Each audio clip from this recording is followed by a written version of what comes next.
Bradley, he had 20 points. And the big thing right now about Bradley that I think they need to consider is this is another chance to win at home. I mean, on the road, because you guys have been struggling on the road all year. Yeah, and then I'm looking at it right now. So ISU and Bradley are tied for fourth in the conference right now. Indiana State does have the tiebreaker, but when you look at the home and away records, Bradley's 13-1 at home. So another very hard road matchup for Indiana State. But just like Indiana State, Bradley's 2-7 on the road. So this is going to be a very hard game for ISU tonight, and a very important game because, like I just said, they're tied for that fourth spot in the conference. You don't want to fall to 7-6 as the other team was going to go to 8-5. You want to try and get this win however you can, and if they do get this win tonight, it's going to be a huge so what do you think, momentum for them. Because I know what I think it is. Yeah. But what do you think the biggest key for Indiana State to beat Bradley is? Because what I personally feel like is Key and Laravia need to get back in the flow of things. That's literally what I was going to say, because you got Key and Laravia who didn't really do as much as they wanted to do in Illinois. Key had 8, Laravia had 7. And then you look at the stats against Bradley, and it's a completely different ball game. You got Laravia leading the team with 20. Yeah. Key, and this is an off game for Key, 10 points. So I know that it's going to be a lot.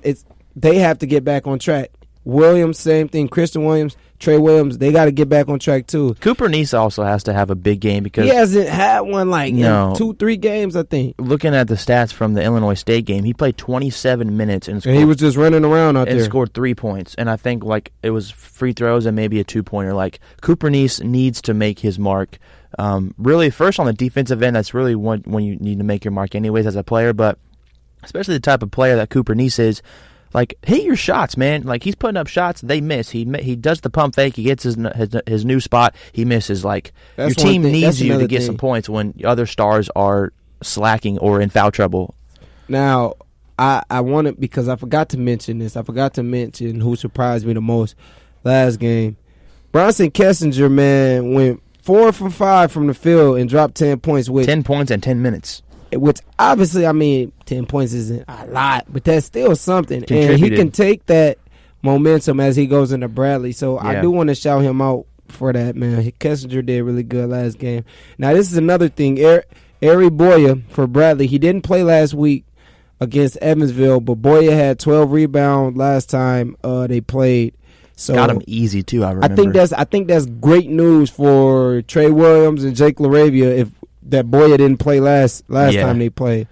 Somebody that has to have I think that someone has to have a big night, a silent big night. Right.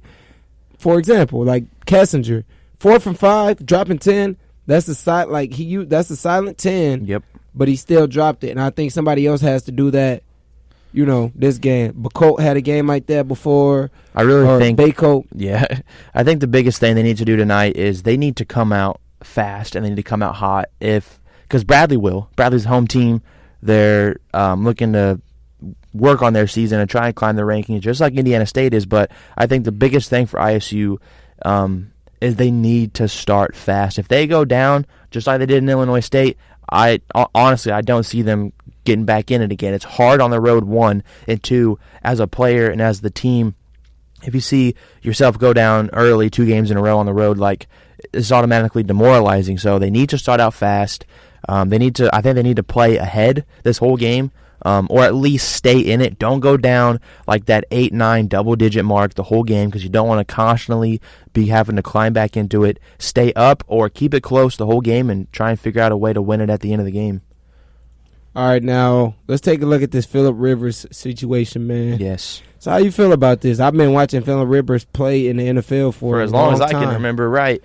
I think it's cool. I like when a person that you've seen on a team for so long changes. I think change is cool, but I just really don't want him to come to the Colts. I don't want that. So what do you think is next? And that's funny that you say you don't want him to come to the Colts. I don't want him to be the quarterback for the Colts. Because as an Indianapolis Colts fan, I know that we definitely are struggling with a quarterback. And, it'd be good to find somebody that's I feel like that Indianapolis, one thing they like to do is save their money. Yeah. So, but they have it. Yeah, and that's the bad. Like, spend the money, man. Get you a quarterback or get you somebody on defense. But that's another conversation for another time. What's next for Phillip Rivers? What team will be the best fit? It's a lot of teams out here that need quarterbacks, including the Colts. Yeah. So, what do you think? Honestly, it really depends on, like, there's other big name quarterbacks that could leave this year. Yeah. Tom Brady, Teddy Bridgewater, Cam Newton for the Panthers. Like, I don't know if he's going to stay, but it could depend on where everybody else goes. But I could see maybe, like, let's say Tom Brady leaves the Patriots. Well, then the Patriots need a quarterback. So what if Rivers can go up to New England, or maybe the Raiders? Because I know the Raiders are in talks to probably get or potentially get Tom Brady. Maybe Phillip Rivers can go to the Raiders. Now, how crazy would that be, going from the Chargers to the Raiders? They're in the same division, I'm pretty sure. So that could be a thing. I personally don't know, but as long as he doesn't come to the Colts, I don't care where he goes, because that's the last person I want as my quarterback is an old Phillip Rivers, because I don't want that. I do not want Phillip Rivers at all. What about retirement? You think that could be an option? I could see that. If, like, let's say he doesn't find anywhere that he can really fit. He had an okay career. He didn't win a lot. He might have won some regular season stuff, but he never won a lot in the playoffs. I don't think they ever got to a championship game. Certainly didn't ever go to the Super Bowl. So, that still has to be in his mind. He wants to win somewhere, or at least win more than he has won. That's honestly one of the biggest reasons why I don't want him, because I've never seen Phillip Rivers win anything. You don't want a guy like that leading your team. But like I just said, if that's a driving factor as to why he wants to keep playing, well, he can go up to New England and work with Belichick if Brady leaves. He can go to Las Vegas and try and work with a new city, new team, have that fire in him. But I don't know. I think, when you take a look at stuff like this, because I don't really think being old really is that much of a problem. I feel like everybody's going for one thing. They want to all go for, but they all want that championship. Yeah. So, and sometimes all the team need is that one piece. Right. They need that one piece. And, he could be that one piece to somebody's team. Especially and for Phillip Rivers, a fresh team and a fresh organization, a fresh system could be something he needs too. So change is never really a bad thing for a player. Now, there's this thing that I've seen on ESPN. It all depends on where Brady goes. So there's one. So if Brady goes to the Chargers, so the Chargers signed Tom Brady to a 5-year, $180 million deal. So then that means Phillip Rivers can go to Jacksonville. That could be an option. And then since the Jags have Phillip Rivers, the Jags trade Nick Foles to the Colts. So this says, to get out of the $20 million guaranteed owed to Foles, the Jags ship their disposed starter to Indy to get the Colts to eat the money. So then, since the Colts will then have Nick Foles, the Colts then package their first-round picks to trade up for Tua, which I don't even want Tua Tagovailoa, to be honest with you. So then the Colts will have Nick Foles, Jacoby Brissett, and Tua Tagovailoa.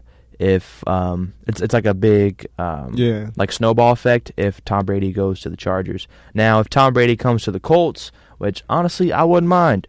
Tom Brady gets a 4-year, $160 million deal from the Colts. Then the Patriots trade. So you wouldn't mind Tom, but you would mind Phillip Rivers. Yeah, you tell me anybody on this earth that would rather have Phillip Rivers as their quarterback than Tom Brady. I was talking to somebody about this, though, and they were telling me, like, I said the same thing as you. I said, I'd love to have Tom Brady. Yeah. They were like, no, he's old. And I don't think people understand that Tom Brady is the only thing stopping the Colts from winning the Super Bowl. Facts. That is the only problem. That is the only problem in our conference. He is the only person. So with him gone and on our side, right? With their really, all we have to worry about now is Patrick Mahomes and the Chiefs. With their weapon gone and on our side, my goodness. With our line and our coach and our system and our receivers. I don't think people understand that, because I've had this conversation with people before, like, and they know.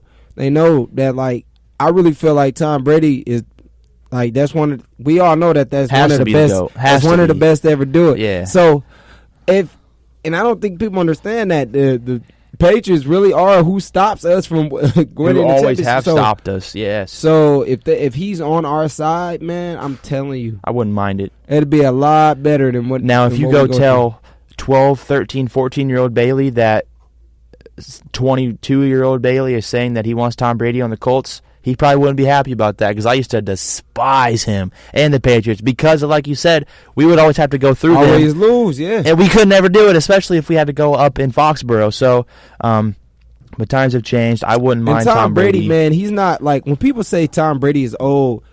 Okay, Phillip Rivers old and Tom Brady old are two different olds. Right. I don't know what Tom Brady does to his body. Tom Brady has been old for very like 5 old, years. and he's still playing football. So I don't want to hear that he's old. He's been doing this for a minute.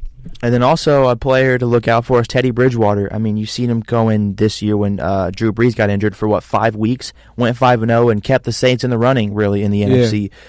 Where will he go? Will he still want to be under Brees? And it's a lot of teams that, like, really don't need quarterbacks. Yeah. But it's a lot of teams who, well, I wouldn't say it's a lot of teams who do. It's a few teams who do. Yeah. So, anything can happen. But I feel like one of those teams that do is the Indianapolis Colts because I don't feel like we have a solidified. I think we can get better from what we definitely. have. Especially with the money that we have at this point. Right. Like, you can. And that's something about Tom Brady. Like, he's not going to be expensive. Mm-hmm. Well. He didn't win. He's played for the Patriots for the low before. Yeah. So. And then at this point, but I guess it's different. He's been playing for them for so long. Yeah. So, but at this point in his career, will he even want it? Because his wife is worth almost $500 million.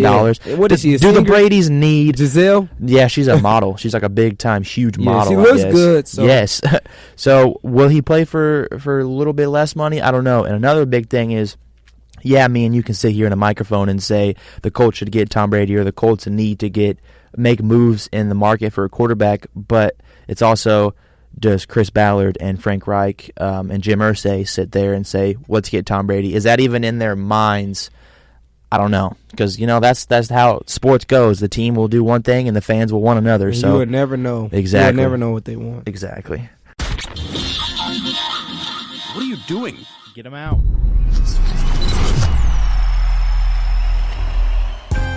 All right, for this episode of Get 'Em Out, we're going to talk about the XFL. The LA Wildcats have already fired their defensive coordinator, Pepper Johnson, after 4 quarters. Wow. They don't play around in the XFL, man. You know you're not good if you get in trouble for the first. After 1 game, you're gone.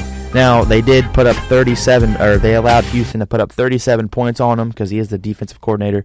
They got him out. So if you're making mistakes in the XFL, don't feel safe because you will get fired.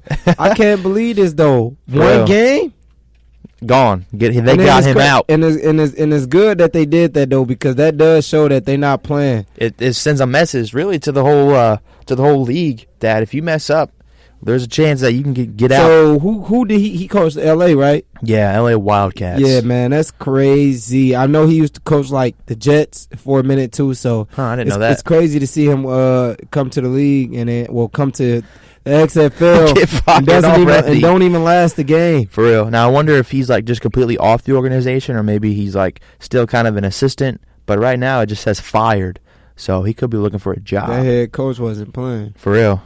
All right, well, look, man, Duke beat Florida State. And Duke, man, that's back-to-back wins for them, and they haven't been disappointing at all. No, they beat North Carolina in OT. I mean, everyone saw the ending. Really 2 buzzer beaters, one in regulation and one in overtime. Beat a struggling North Carolina team, but it's always hard to win at North Carolina. And you know that Duke-North Carolina rivalry. But then they had a huge top 10 matchup right back-to-back 2 days later in Florida State. At home, fortunately, they won by 5. And I was watching that game, and the sideline reporter was talking about how Coach K told her that this is an NCAA tournament type of week because when the tournament comes around, you play a big time game like Friday, and then Sunday or Monday you're playing right again, another huge game. So this was a big test for Duke, and they came out on top for sure. Yeah, and then we look at this other game, man. MSU.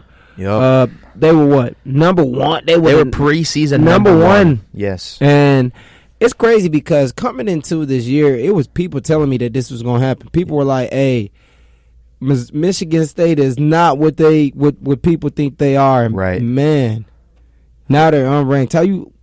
That's just crazy to me. I mean, you've seen teams get upset all year. This has been one of the biggest years. The team that beat Indiana State in the championship, man, back in the day. Yeah, for sure. Magic.